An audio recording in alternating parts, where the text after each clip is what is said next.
A man once came into a gathering. He was a wise old man. And he addressed the audience with a joke. When he finished the joke, the crowd cackled with laughter.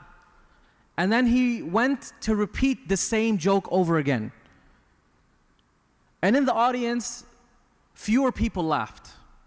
Then he went on to repeat the same joke over again, and fewer people than the previous time laughed. Until he repeated it another time when no one was laughing. And he asked them, "You can't laugh at the same joke over and over again, but why do you keep crying over the same things in your life over and over again?" And the people were amazed. So we don't know.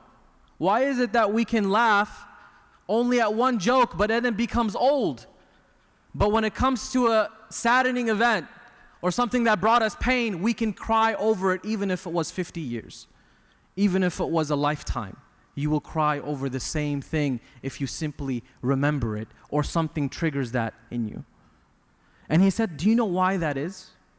He said, the reason people can't stop laughing or stop laughing at the same jokes is because the novelty of jokes is in the element of surprise. The element of surprise is what makes you laugh. You haven't heard that joke before. But once you've heard it, you will never laugh at it again. You'll say, oh, I've heard that one before. And he said the element of surprise meets our need for uncertainty. We have a human need to know what is hidden, what is unseen, what is uncertain. So when that need is met, you find pleasure in it, or you find fulfillment in knowing.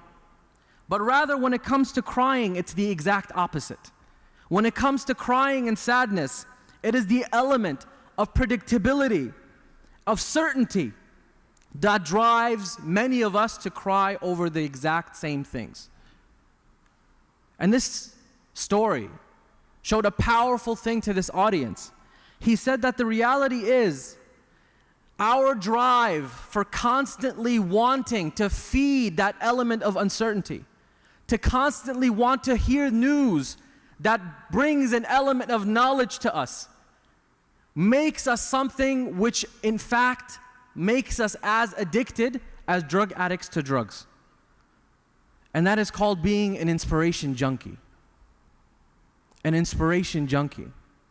What is an inspiration junkie?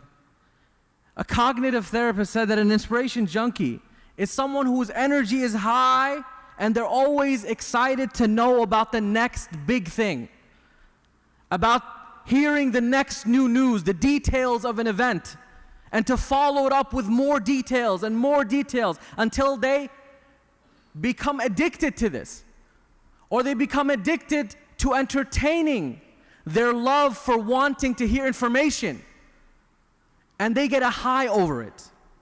And this high, they rarely implement. They rarely implement. Brothers and sisters, we live in an age of a constant 24-hour news cycle. We live in an age where we have made our spirituality a form of our entertainment to fulfill our need and be addicted to that form of inspiration.